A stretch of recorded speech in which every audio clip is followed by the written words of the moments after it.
Trump a envahi le Venezuela, a capturé le président en place, a déployé la marine la plus puissante du monde, a annoncé que les États-Unis contrôleraient tout le pétrole vénézuélien. Il a célébré comme s'il avait gagné la loterie géopolitique du siècle.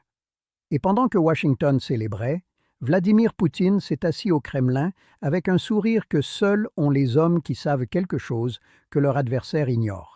Parce que Poutine avait déjà gagné cette partie des années avant même que la première botte américaine ne touche le sol vénézuélien. Poutine s'était déjà emparé du gros lot. Les contrats, les droits, les champs pétrolifères les plus productifs, tout signé, scellé, protégé par le droit international, blindé jusqu'en 2041. Washington est arrivé au Venezuela en pensant trouver un trésor. Ce qu'ils ont trouvé, c'est un coffre-fort vide avec une note qui disait « Propriété de la Fédération de Russie, merci pour votre visite ». Les États-Unis ne se rendent pas parce qu'ils ont perdu une bataille. Ils se rendent parce qu'ils n'ont jamais eu la moindre chance de la gagner. Poutine a pris tout le pétrole avant même que Washington ne sache qu'il y avait un jeu. Aujourd'hui, je vais vous montrer le coup de maître que personne n'explique. Comment la Russie s'est emparée du pétrole vénézuélien pendant que Washington dormait, et pourquoi les États-Unis, avec toute leur puissance militaire, ne peuvent que regarder pendant que Moscou encaisse les dividendes. Commençons par les chiffres que aucun média américain ne veut montrer. Le Venezuela possède les réserves de pétrole les plus grandes de la planète. Plus de 300 milliards de barils. Plus que l'Arabie saoudite. Plus que l'Iran. Plus que l'Irak. Plus que n'importe quel autre pays dans l'histoire de l'humanité. Ces réserves valent, au prix actuel, environ 25 000 milliards de dollars. 25 000 milliards. Un chiffre qui dépasse le PIB de la plupart des continents.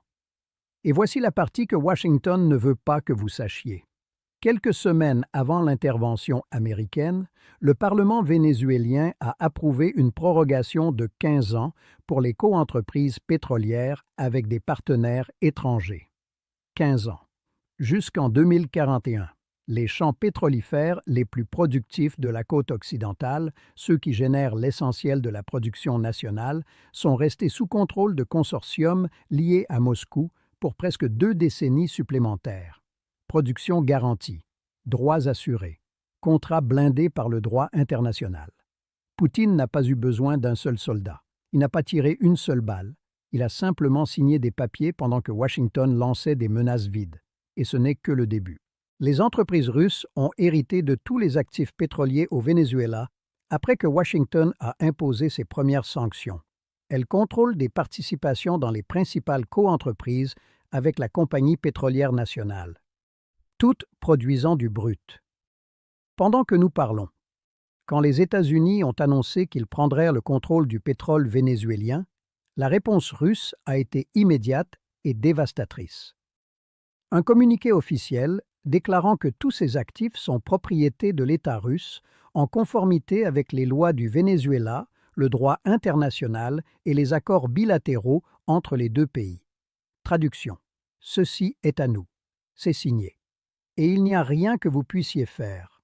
Le communiqué ajoutait que la Russie continuerait à remplir ses obligations envers ses partenaires internationaux et qu'elle avait l'intention de poursuivre le développement de ses projets au Venezuela. Et que peut faire Washington? Absolument rien. Si les États-Unis tentent de rompre ces contrats, s'ils tentent d'expulser les entreprises russes, s'ils tentent de s'approprier ces actifs, la Russie peut poursuivre en justice. Et non seulement elle peut, mais elle va gagner.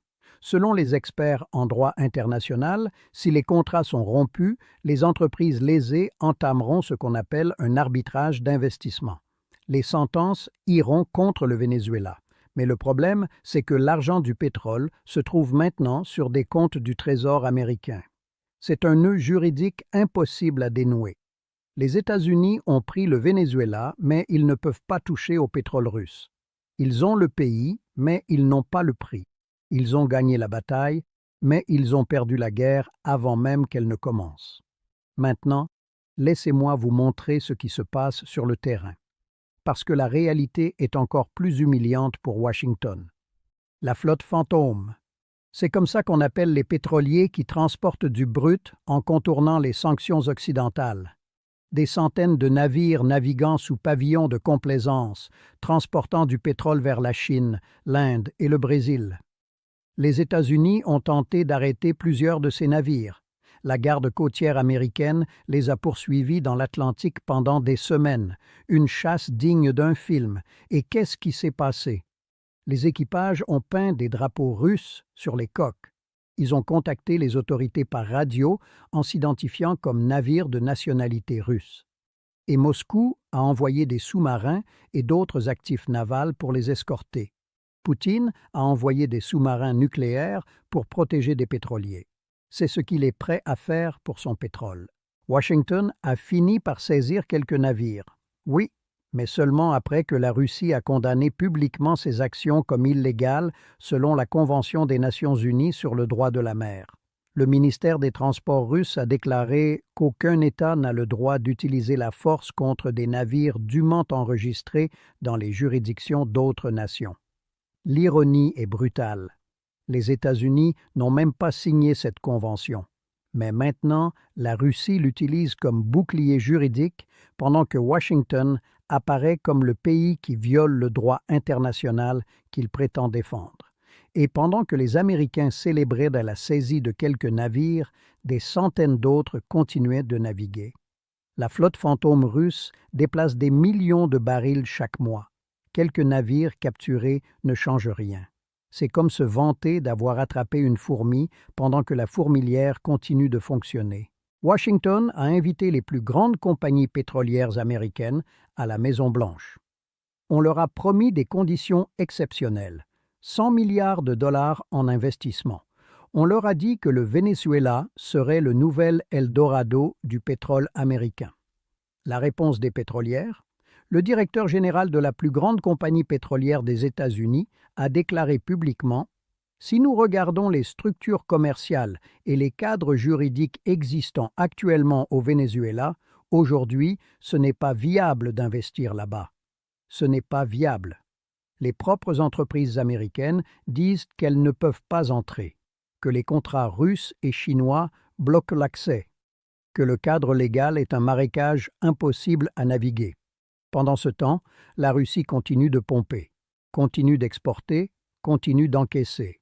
Poutine a construit une forteresse légale autour du pétrole vénézuélien pendant que Washington construisait des murs à d'autres frontières.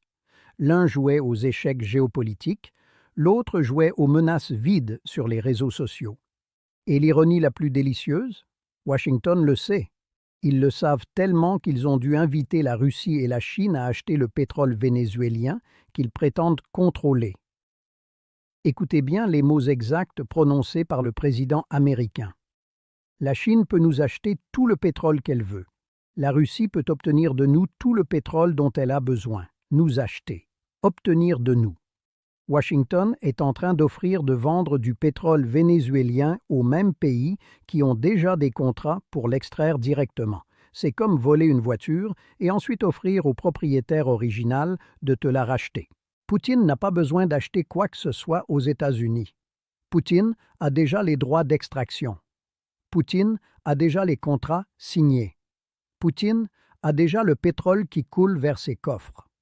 La seule chose que Washington a réussi, c'est de se transformer en intermédiaire d'un business que la Russie contrôlait déjà.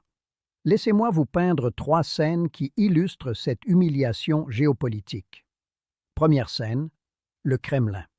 2026. Des conseillers présentent à Poutine les chiffres actualisés de production au Venezuela. Les champs sous contrat russes continuent d'opérer normalement. Les contrats jusqu'en 2041 sont intacts. Les investissements projetés se poursuivent comme prévu. Un conseiller demande « Et l'intervention américaine ?» Poutine répond avec ce calme glacial qui le caractérise. « Quelle intervention ? Je vois seulement Washington qui garde nos investissements pendant que nous encaissons les dividendes. Les rires dans la salle sont contenus mais réels. Le maître du Kremlin vient de résumer toute la situation en une phrase. Deuxième scène. La Maison-Blanche. Même moment. L'atmosphère est différente. Les pétrolières ne veulent pas investir. Les contrats russes et chinois bloquent l'accès aux meilleurs champs. Les avocats expliquent que rompre ces accords signifierait des poursuites internationales que les États-Unis perdraient. Un conseiller suggère: nous pourrions négocier avec la Russie pour qu'elle nous vende ses participations. Le président explose: négocier? Je ne négocie pas. Je prends ce que je veux.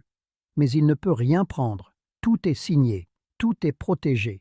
Tout appartient légalement à des entreprises qui répondent à Moscou, pas à Washington. L'homme qui a promis l'art du deal découvre que Poutine a conclu le meilleur deal des années avant qu'il n'arrive à la table. Troisième scène. Une raffinerie dans l'ouest du Venezuela. Des travailleurs russes et vénézuéliens continuent les opérations comme si rien n'avait changé. Parce que pour eux, rien n'a changé. Les contrats disent toujours la même chose. Les paiements vont toujours sur les mêmes comptes. Le drapeau qui flotte au-dessus des installations n'est qu'un détail cosmétique. Un ingénieur russe commente à un collègue: Washington peut mettre des soldats partout, mais le pétrole reste le nôtre. C'est comme ça que fonctionne le capitalisme qu'ils prétendent tant défendre. Ils ont inventé les règles. Nous les avons simplement mieux utilisées. Les rires sont inévitables. L'ironie est parfaite. Maintenant, laissez-moi vous donner l'analyse profonde qu'aucun média corporatif n'osera faire. Ce que nous voyons n'est pas seulement une victoire russe au Venezuela. C'est une démonstration de comment fonctionne réellement le pouvoir au XXIe siècle. L'ancien modèle, c'est la force militaire, l'invasion, l'occupation. Le modèle du XXe siècle. Le modèle qui croit que contrôler le territoire signifie contrôler les ressources. Le nouveau modèle, c'est le contrat, l'investissement stratégique, le positionnement légal. Le modèle qui comprend que dans le capitalisme globalisé, celui qui a les papiers signés a le pouvoir réel. Les États-Unis ont dépensé des milliards pour déployer leurs forces dans les Caraïbes. La Russie a dépensé quelques centaines de millions en contrats pétroliers. Qui a obtenu le meilleur retour sur investissement?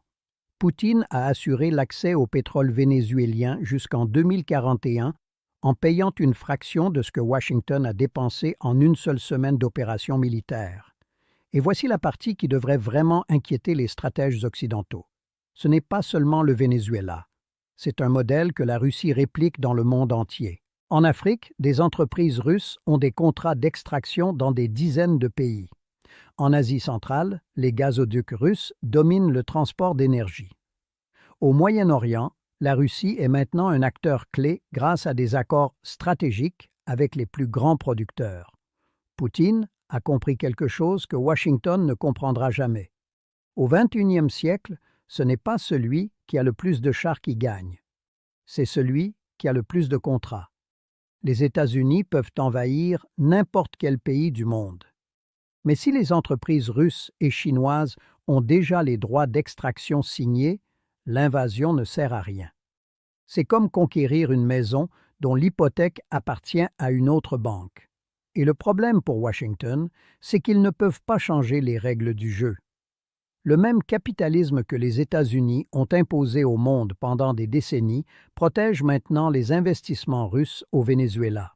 Si Washington rompt les contrats, ils attaquent le principe fondamental du système économique occidental, la sainteté des accords commerciaux. Ils diraient au monde que les investissements dans des pays que les États-Unis ne contrôlent pas ne sont pas en sécurité. Ils détruiraient la confiance dans le système que Washington a créé. Poutine le sait. C'est pourquoi il a signé ses contrats. C'est pourquoi il a prolongé ses concessions. C'est pourquoi il a blindé chaque investissement avec des couches de protection légale. Il n'investissait pas dans le pétrole. Il investissait dans un piège. Un piège qui se déclencherait exactement quand les États-Unis tenteraient de prendre le Venezuela. Et Washington a marché droit dedans. Laissez-moi projeter vers l'avenir, parce que les conséquences de cette défaite ne font que commencer.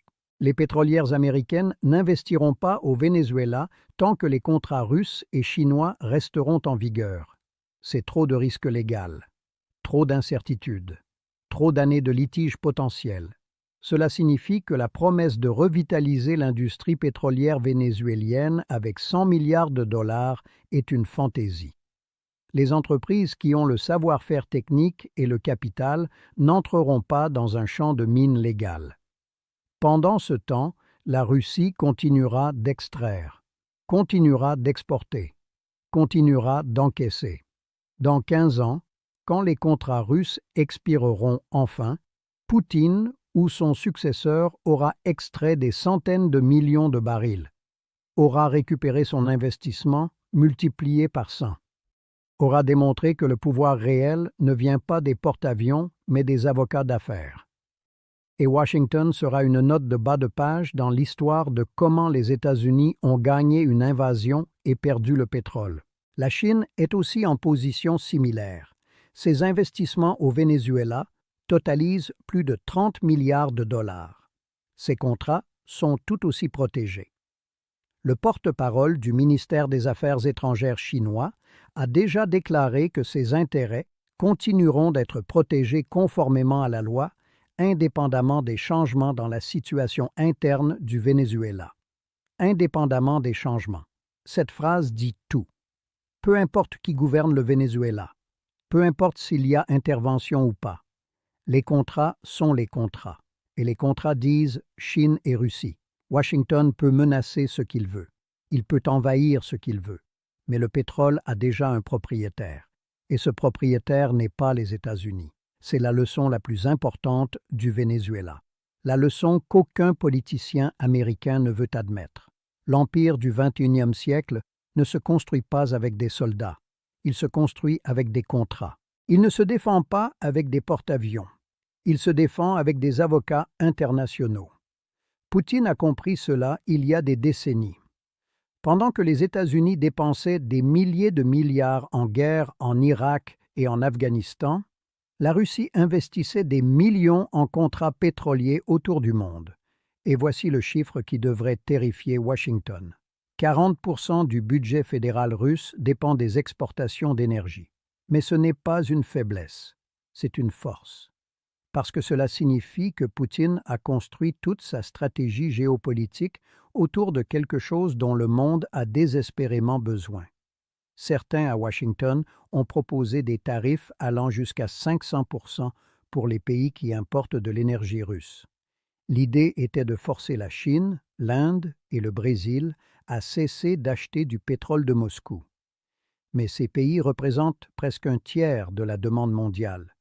Ils ne vont pas cesser d'acheter du brut russe parce que Washington l'ordonne. Ils vont utiliser des yuans, des roupies, n'importe quelle monnaie qui n'est pas le dollar. Ils vont contourner les sanctions comme ils le font déjà.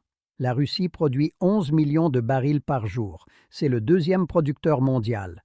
Washington peut menacer tant qu'il veut. Mais il ne peut pas faire disparaître 11 millions de barils par jour du marché mondial. Et le plus ironique, le contrôle du Venezuela par les États-Unis pourrait même bénéficier à la Russie.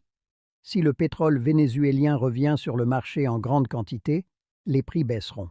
Mais la Russie a des coûts de production plus bas. Elle peut survivre avec du pétrole à 40 $ le baril. Le Venezuela a besoin d'au moins 60 $ pour être rentable. Poutine peut supporter une guerre des prix. Le Venezuela sous contrôle américain? Non. Pendant que Washington construisait des murs, Poutine construisait des gazoducs. Pendant que les diplomates américains sanctionnaient, Moscou signait des accords. Et maintenant, quand les États-Unis sont enfin arrivés au Venezuela en pensant trouver un trésor qui les attendait, ils ont découvert que Poutine avait déjà emporté tout ce qui valait la peine d'être emporté. Les États-Unis ne se rendent pas avec des drapeaux blancs, pas avec des traités de paix. Ils se rendent en acceptant que les contrats russes sont intouchables. Ils se rendent en invitant Poutine à acheter du pétrole qui lui appartient déjà. Ils se rendent en admettant que l'intervention la plus chère de la décennie n'a pas produit un seul baril de pétrole pour des entreprises américaines. Washington ne peut que regarder. Regardez comment les tankers russes continuent de charger du brut vénézuélien. Regardez comment les dividendes coulent vers Moscou. Regardez comment Poutine encaisse les fruits d'un coup de maître que personne à Washington n'a vu venir. L'art du deal, disait-il. Le meilleur négociateur, prétendait-il. Poutine leur a montré comment on fait vraiment. Et savez-vous ce qu'il y a de plus humiliant dans tout ça? Washington ne peut même pas se plaindre publiquement. Parce que s'ils admettent que les contrats russes les empêchent d'accéder au pétrole vénézuélien, ils admettent que leur intervention a été un échec, qu'ils ont capturé un président mais pas ce qui importait vraiment, qu'ils ont contrôlé le territoire mais perdu les ressources. Alors ils doivent faire semblant que tout se déroule selon le plan. Ils doivent inviter des pétrolières qui ne veulent pas investir. Ils doivent offrir de vendre du pétrole à des pays qui ont déjà des contrats pour l'extraire. Ils doivent prétendre qu'ils ont gagné alors que quiconque regarde les chiffres sait qu'ils ont perdu. Poutine, pendant ce temps, ne dit rien. Il n'a pas besoin de dire quoi que ce soit. Les contrats parlent pour lui. Les dividendes parlent pour lui. Les tankers qui chargent du brut parlent pour lui. Le silence du Kremlin est plus dévastateur que n'importe quel discours. C'est le silence de celui qui a déjà gagné et qui n'a pas besoin de le fanfaronner. Les États-Unis ont envoyé des soldats. La Russie a envoyé des avocats. Et les avocats ont gagné. C'est la leçon du Venezuela. C'est la leçon que le monde est en train d'apprendre. Et c'est la leçon que Washington ne comprendra jamais. Parce que leur ego ne le leur permet pas. Quelque part, dans un bureau silencieux du Kremlin, quelqu'un regarde les informations. Des images de soldats, de drapeaux, de déclarations officielles. Et ce léger sourire, encore. Celui de quelqu'un qui connaît la fin de l'histoire. Parce que les contrats sont signés, les dates sont fixées, les chiffres sont calculés. Le reste n'est que du théâtre.